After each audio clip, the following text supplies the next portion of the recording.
अच्छा, अब हमारे पास जो है वो एक ऐसी कंडीशन है जिसमें हमने सप्लाई और डिमांड के जो चेंज को जो है वो हमने एक साथ देखना है, ठीक है। तो हमारे पास यहाँ पर केस क्या है कि हमारे पास जो स्टैटिस्टिकल गुड है उसकी प्राइस में क्या हो गया है, उसकी प्राइस में हमारे पास इजाफा हो गया है और यहाँ पर टैक्स में भी इंक्रीज़ हो गया है, ठीक है। तो सबसे पहले हम ये जानते हैं कि टैक्स के इंक्रीज़ की वजह से हमारे पास सप्लाई पे अफेक्ट होता है। सप्लाई क्या होती है, सप्लाई जो है वो डिक्रीज़ हो जाती है, ठीक है। तो हमने सप्लाई को देख लिया। अब उसके बाद डिमांड को देखते हैं कि इस कंडीशन की वजह से, यानी कि increase in price of statistical good की वजह से हमारे पास जो डिमांड है वो इंक्रीज़ होगी या डिक्रीज़ होगी, ठीक है।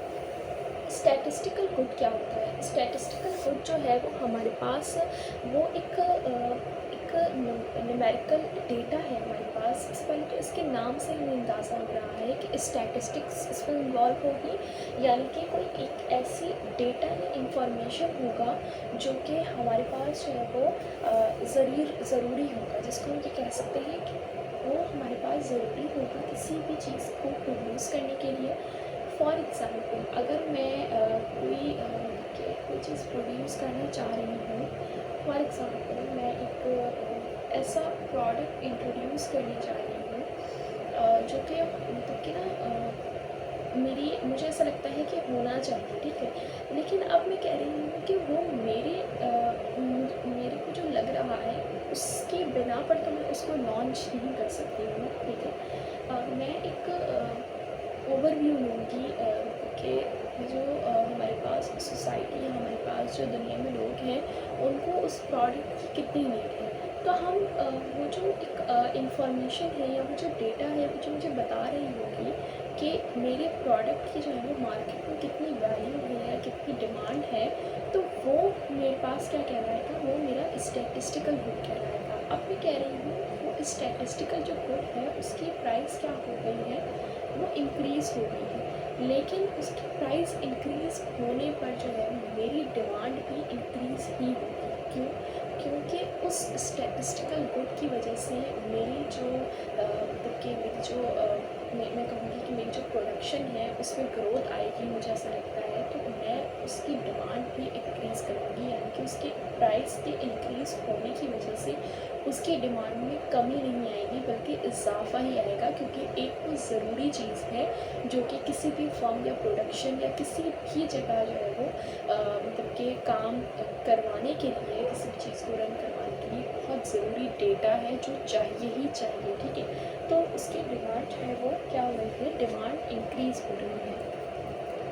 अब हमें पता है कि डिमांड के इंक्रीज़ होने की वजह से हमारे पास फॉरवर्ड में हमारे पास शिफ्ट होता है और जो सप्लाई के डिक्रीज़ होने की वजह से भी हमारे पास फॉरवर्ड में ही शिफ्ट आता है, ठीक है। तो हमारे पास यहाँ पर जो है वो दूसरा जो डिमांड का शिफ्ट हुआ है उसको हम डी डैश कर रहे हैं और जो हमारे पास सप्लाई शिफ्ट हुई है उसको हम एस डैश कर रहे हैं। अब ये डी डैश और एस डैश यहाँ पर कॉन्साइड कर रहे होंगे उसको हम इक्विलिब्रियम 2 कहेंगे और उससे हम परपेंडिकुलर ड्रॉ करेंगे on x axis as well as y axis, ठीक है।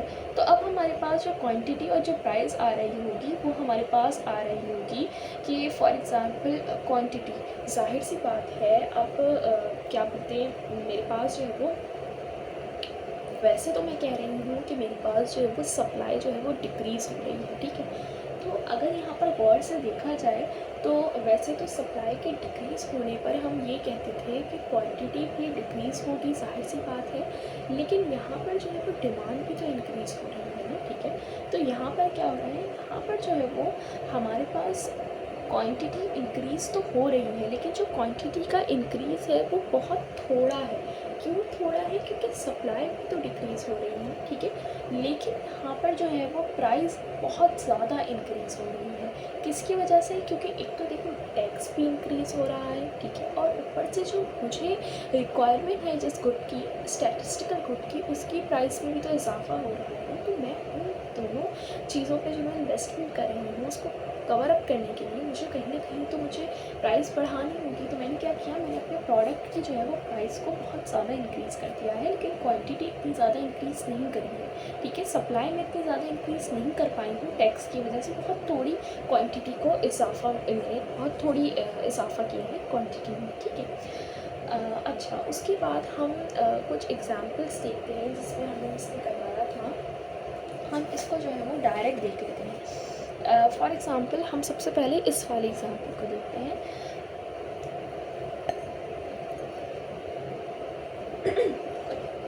अच्छा, तो अब कह रहे हैं कि जो इन्फीरियर गुड है उसमें क्या हो रहा है, उसमें इजाफ़ा हो रहा है और टेक्नोलॉजिकल एडवांसमेंट में भी इजाफ़ा हो रहा है। हमें पता है कि जब हमारे पास जो है वो इन्फीरियर गुड में इजाफ़ा हो रहा है, ठीक है, यानी कि इन्फीरियर गुड में इजाफ़ा होने की वजह से हमारे पास जो है वो उसकी जो मतलब कि हम कहेंगे कि इसको ना हम एक काम करते हैं, हम इसको दोनों को ना एक साथ देखते हैं, ठीक है।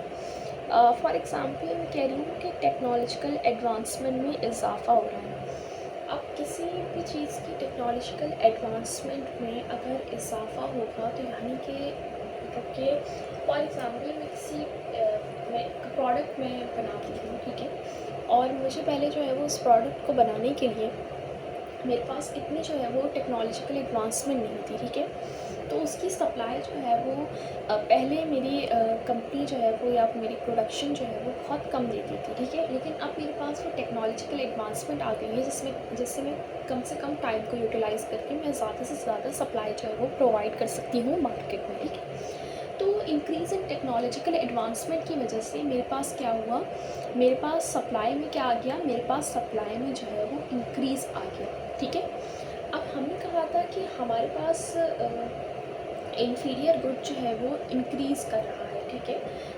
इन्फीरियर गुड यानी कि इंक्रीज़ कर रहा है, लेकिन हम ये भी कहते हैं कि इन्फीरियर गुड हमारे पास जो है वो जब ही लोग उसकी डिमांड को मतलब कि जब ही उसकी डिमांड में इजाफ़ा हो सकता है जब हमारे पास इनकम में इजाफ़ा हो।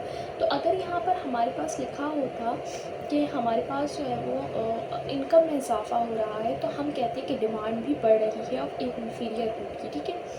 तो यहाँ पर जो है वो फॉर एग्ज़ाम्पल लोगों के पास जो है वो इतनी इनकम नहीं है, लेकिन दुनिया में महंगी महंगी कार्स भी बन रही हैं, महंगी महंगी लग्जरी हाउसेस बन रहे हैं और भी लग्जरीज़ की चीज़ें जो है वो बन रही हैं, लेकिन उनमें इजाफ़ा होने की वजह से ये बात नहीं है कि उनकी डिमांड भी इंक्रीज़ हो रही है, ठीक है। उनकी डिमांड इंक्रीज़ हो रही है, डिक्रीज़ हो रही है क्योंकि लोगों की इतनी इनकम नहीं है, ठीक है। अच्छा जी, तो यहाँ पर क्या हो रहा है कि सबसे पहले तो हमने कहा कि टेक्नोलॉजिकल एडवांसमेंट की वजह से हमारे पास सप्लाई जो है वो क्या हो रही है कि इंक्रीज़ हो रही है, ठीक है।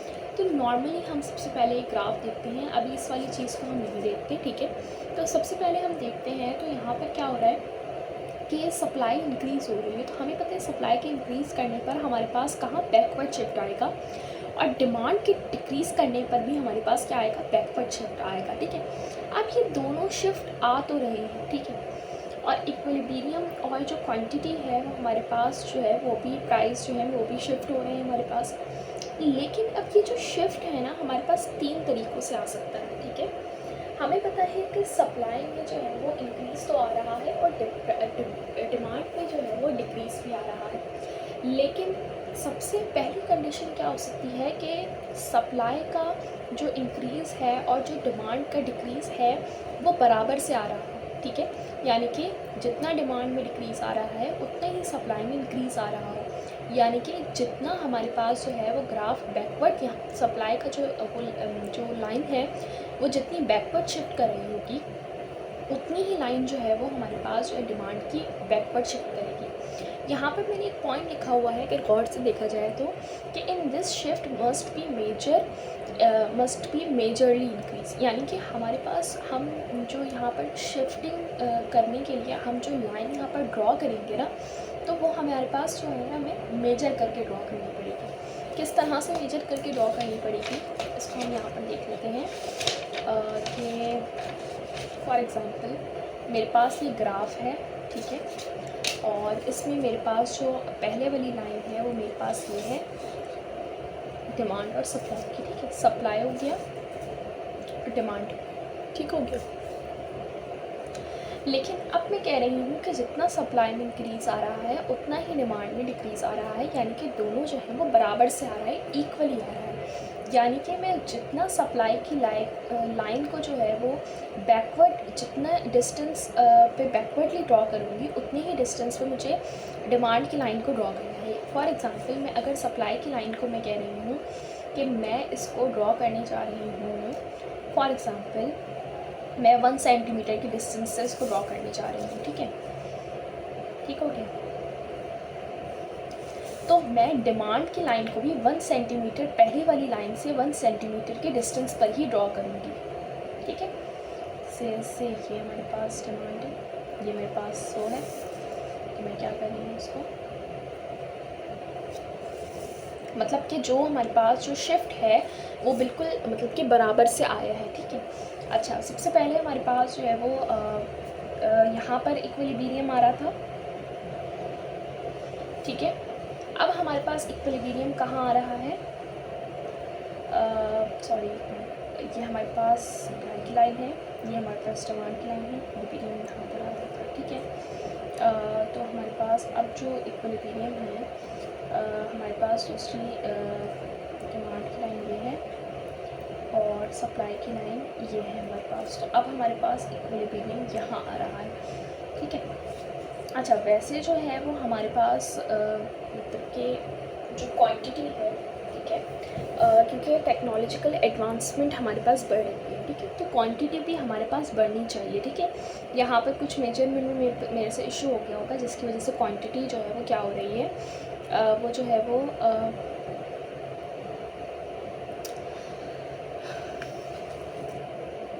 सॉरी, बल्कि यहाँ पर जो है वो क्वांटिटी इसने डिक्रीज़ करवाई हुई है, इक्विलिब्रियम जो है वो पहले शिफ्ट हो रहा है। मे बी शायद सप्लाई जो है वो क्योंकि वैसे सप्लाई अगर इंक्रीज़ कर रही है तो क्वांटिटी भी इंक्रीज़ होनी चाहिए, लेकिन डिमांड भी डिक्रीज़ हो रही है, तो डिमांड डिक्रीज़ होने की वजह से जो है वो वैसे मेरे ख़्याल से जो है वो यहाँ पर क्वांटिटी जो है वो इंक्रीज़ होनी चाहिए, लेकिन यहाँ पर Q2 जो मिसने करवाया हुआ है वो डिक्रीज़ पे जा रहा है, ठीक है। तो ये बहरहाल मैं देख लूँगी कि क्वांटिटी जो है वो डिक्रीज़ यहाँ पर करेगी या फिर ये मैंने गलती से लिखा हुआ है। वैसे अभी मिस वाले काम को ही देख कर चलते हैं कि क्वांटिटी यहाँ पर क्या हो रही है, यहाँ पर क्वांटिटी डिक्रीज़ हो गई है हमारे पास, लेकिन इतनी डिक्रीज़ नहीं हुई है अगर देखा जाए तो, बहुत ही थोड़ा सा फ़र्क है, ठीक है। क्यों थोड़ा सा फ़र्क है, क्योंकि डिमांड भी तो डिक्रीज़ हो रही है ना। अगर सप्लाई इंक्रीज़ हो रही, देखो अगर डिमांड डिक्रीज़ हो रही है यानी कि क्वांटिटी कम हो रही है, तो सप्लाई भी तो बढ़ रही है ना। तो हमारे पास क्वांटिटी बहुत ज़्यादा कम नहीं हो रही है, बहुत थोड़ी सी कम हो रही है और उसकी डिमांड भी कम हो रही है। तो डिमांड कम होने की वजह से क्या हो रहा है, बेसिकली प्राइस जो है वो क्या हो रहा है, प्राइस भी डिक्रीज़ हो रही है, ठीक है। तो ये हमारे पास वो कंडीशन हो गई जिसमें डिमांड और सप्लाई बराबर से इंक्रीज़ या डिक्रीज़ हो रही है। अब हमारे पास वो वाली कंडीशन आ जाती है जिसमें हमारे पास डिमांड का डिक्रीज़ ज़्यादा है, सप्लाई का इंक्रीज़ कम है। तो अब यहाँ पर जो हमने लाइन ड्रॉ करी है, अगर गौर से देखा जाए तो सप्लाई के इंक्रीज़ को मैंने जो है वो मतलब कि कम शो किया है, यानी कि मैंने जो है वो बहुत कम डिस्टेंस पे शो किया है, जबकि डिमांड के डिक्रीज़ को मैंने बहुत ज़्यादा डिस्टेंस पे शो किया है, यानी कि डिमांड बहुत ज़्यादा जो है वो डिक्रीज़ हो रही है, ठीक है। तो इसकी वजह से हमारे पास क्या शिफ्ट आ रहा है, डिमांड बहुत ज़्यादा डिक्रीज़ हो रही है। तो कंपैरेटिवली अगर 1 की कंपैरिजन में अगर देखा जाए हमारे पास, जो कि हमारे पास ये है, तो क्वांटिटी का जो चेंज है वो कंपैरिजन टू हमारे पास कंडीशन दिस थोड़ा ज़्यादा आ रहा है, बहुत ज़्यादा नहीं आ रहा, लेकिन कंपैरेटिवली अगर देखा जाए तो थोड़ा ज़्यादा हमारे पास क्वांटिटी का डिफरेंस आ रहा है, यानी कि इसमें क्वांटिटी और थोड़ी ज़्यादा कम हो रही है और प्राइस जो है वो तकरीबन जो है वो सेम ही है प्राइस, ठीक है।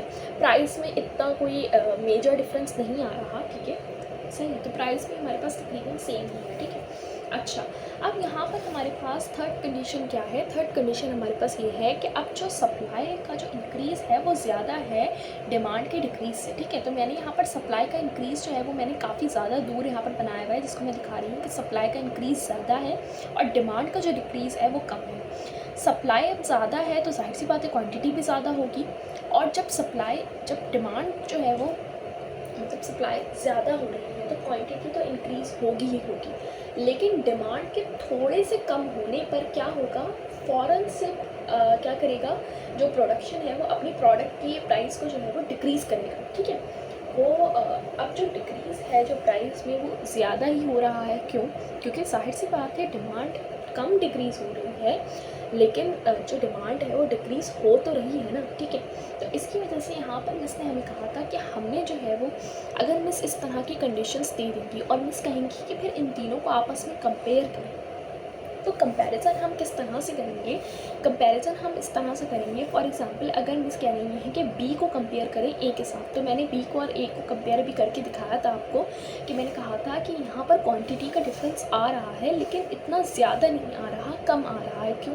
क्योंकि यहाँ पर जो है वो डिमांड बहुत ज़्यादा डिक्रीज़ कर रही है, सही है, और यहाँ पर डिमांड डिक्रीज़ तो कर रही है, लेकिन इसके मुकाबले में इतनी डिक्रीज़ नहीं कर रही है, जबकि यहाँ सप्लाई जो है वो ज़्यादा जो है वो इंक्रीज़ हो रही है, और यहाँ सप्लाई जो है वो कंपैरेटिवली थोड़ी कम इंक्रीज़ हो रही है, ठीक है। तो इसी तरह से हम जो है वो इनको जो है वो कंपेयर करेंगे। जैसे अगर मैं सी को ए के साथ कंपेयर करूँ, तो मैं कह रही हूँ कि जो ए है, तो ए में मेरे पास क्या हो रहा है, डिमांड और सप्लाई बराबर से इंक्रीज़ या डिक्रीज़ हो रही हैं, ठीक है, जिसकी वजह से क्वांटिटी में थोड़ा कम जो है वो मतलब कि थोड़ी कमी आ रही है, और प्राइस में जो है वो ज़्यादा कमी आ रही है। जबकि अगर इसमें देखा जाए तो सप्लाई ज़्यादा इंक्रीज़ हो रहा है, डिमांड कम डिक्रीज़ हो रही है, तो जो क्वांटिटी है वो इसीलिए सप्लाई के ज़्यादा इंक्रीज़ होने की वजह से क्वांटिटी में इजाफा हो रहा है, ठीक है, और प्राइस जो है वो डिमांड के डिक्रीज़ होने की वजह से प्राइस में जो है वो कमी हो रही है। प्राइस में इतना कोई मेजर डिफरेंस नहीं आ रहा, थोड़ा सा डिफरेंस आ रहा है, ठीक है। और क्वांटिटी भी क्या हो गई है, क्वांटिटी रिवर्स हो गई है। पहले क्वांटिटी इसमें कम है, इसमें ज़्यादा हो गई है। क्यों? क्योंकि सप्लाई बढ़ गई है। इसमें सप्लाई बढ़ी भी तो है, लेकिन इतनी ज़्यादा नहीं बढ़ी हुई, इससे तो ज़्यादा नहीं बढ़ी हुई ना, इसमें ज़्यादा बढ़ी हुई है, ठीक है। अच्छा, तो हमारे पास ये कंडीशन होगी। अच्छा, उसके बाद हमारे पास एक और एग्जांपल आ जाती है, जिसमें हम कह रहे हैं कि अब हमारे पास क्या हो रहा है कि इंक्रीमेंट आ रहा है टैक्स में, और इंक्रीज़ कर रही है कॉम्प्लीमेंट्री गुड की प्राइस, ठीक है। हमने अभी पीछे देखा कि कॉम्प्लीमेंट्री गुड क्या होता है, तो मैं यहाँ पर दोबारा रिपीट नहीं करूँगी, ठीक है। तो हम यहाँ पर वही 3 कंडीशंस को देखेंगे। सबसे पहले देखेंगे कि डिमांड और सप्लाई का जो इंक्रीज़ या डिक्रीज़ है वो बराबर से आ रहा होगा। सबसे पहले तो हम ये देख लेते हैं कि सप्लाई या डिमांड में इंक्रीज़ आ रहा है या डिक्रीज़ आ रहा है। इंक्रीज़ इन टैक्स की वजह से जो सप्लाई है, हमें पता है वो क्या हो रही होगी, इंक्रीज़ इन टैक्स की वजह से सप्लाई जो है वो डिक्रीज़ कर रही होगी, ठीक है, सप्लाई डिक्रीज़ कर रही होगी। और increase in price of complementary good की वजह से डिमांड भी जो क्या है वो भी डिक्रीज़ कर रही होगी, ठीक है। तो इसी तरह से इसको हमने लगाते हुए हमने जो है वो जो सप्लाई का जो वो है लाइन है, वो हमने फॉरवर्ड की तरफ वो करी है, क्योंकि हमें पता है कि जब सप्लाई डिक्रीज़ होती है तो हम फॉरवर्ड शिफ्ट करते हैं, और डिमांड जब डिक्रीज़ होती है तो हम इसको बैकवर्ड शिफ्ट करते हैं, ठीक है। तो इन दोनों की शिफ्टिंग जो है वो उसी तरीके से बराबर, मतलब कि एक बिल्कुल मेजरली मतलब कि इंक्रीज़ या डिक्रीज़ हुई है, शिफ्टिंग हुई है। इसको भी हम स्केल से मेजर करके लाइन बनाएंगे, ठीक है। तो अब हमारे पास जो है वो सप्लाई के डिक्रीज़ होने की वजह से क्वांटिटी में भी डिक्रीज़ आ रहा है। क्वांटिटी में डिक्रीज़ आ रहा है, तो डिमांड के जो है वो डिक्रीज़ होने की वजह से जो है वो क्या हो रहा है, डिमांड के डिक्रीज़ होने की वजह से प्राइस में भी थोड़ा सा जो है वो मतलब कि कमी आ रही है। इतनी कमी नहीं आ रही है, लेकिन थोड़ी कमी आ रही है, ठीक है। अच्छा जी, अब यहाँ पर हम देख लेते हैं, यहाँ पर क्या कह रहे हैं कि डिमांड का जो डिक्रीज़ है वो सप्लाई की डिक्रीज़ से ज़्यादा है। तो डिमांड का डिक्रीज़ जो है वो मैंने यहाँ पर ज़्यादा दिखाया है, सप्लाई का डिक्रीज़ जो है वो मैंने कम दिखाया है, जिसकी वजह से क्वान्टिटी में उतनी ही कमी है अभी, ठीक है, लेकिन प्राइस में अब बहुत ज़्यादा कमी आ चुकी है, क्योंकि अब डिमांड बहुत ज़्यादा कम हो चुकी है, ठीक है। इसी तरह से तीसरी कंडीशन अगर हम देखें, तीसरी कंडीशन में हमारे पास अब सप्लाई का डिक्रीज़ ज़्यादा है डिमांड के डिक्रीज़ से। तो मैंने सप्लाई के डिक्रीज़ को मतलब कि मैंने बहुत दूर बनाई है सप्लाई की लाइन, और डिमांड की लाइन मैंने बहुत करीब बनाई है, क्योंकि डिमांड का डिक्रीज़ अब कम है। तो इसकी वजह से क्या हो रहा है, सप्लाई का जो डिक्रीज़ है वो बहुत ज़्यादा कम है, तो क्वान्टिटी भी बहुत ज़्यादा कम होगी, ठीक है। अब सप्लाई का जो सप्लाई ज़्यादा डिक्रीज़ हो रही है, ठीक है, मतलब कम से कम प्रोडक्ट वो अगर बना रहे हैं, कम से कम क्वांटिटी में अगर वो बना रहे हैं, तो वो क्या करेंगे, वो उसको ज़्यादा से ज़्यादा जो है वो प्राइस में डिस्ट्रीब्यूट करेंगे। लेकिन अब ये भी है कि उस प्रोडक्ट की जो डिमांड है वो कम है, लेकिन इतनी कम भी नहीं है, ठीक है। तो वो प्राइस को इंक्रीज़ तो कर रहे हैं, लेकिन बहुत ज़्यादा इंक्रीज़ भी नहीं कर रहे, वो थोड़ा सा इंक्रीज़ कर रहे हैं कंपेयर टू दी पहले की प्राइस से, ठीक है। तो इंक्रीमेंट तो आ रहा है, लेकिन बहुत ज़्यादा नहीं आ रहा, मतलब देखा जाए तो थोड़ा ही है। अगर यही इंक्रीमेंट यहाँ आ रहा होता तो हम कहते हैं बहुत ज़्यादा प्राइस जो है वो इंक्रीज़ हो रही है, ठीक है। अच्छा, तो ये हमारे पास कंडीशंस हो गई जो मिस ने हमें क्लास में करवाई थी। अब हम वो देखेंगे अगले वीडियो में, जो कि मिस ने हमें जो है वो प्रैक्टिस शीट भेजी है, ठीक है।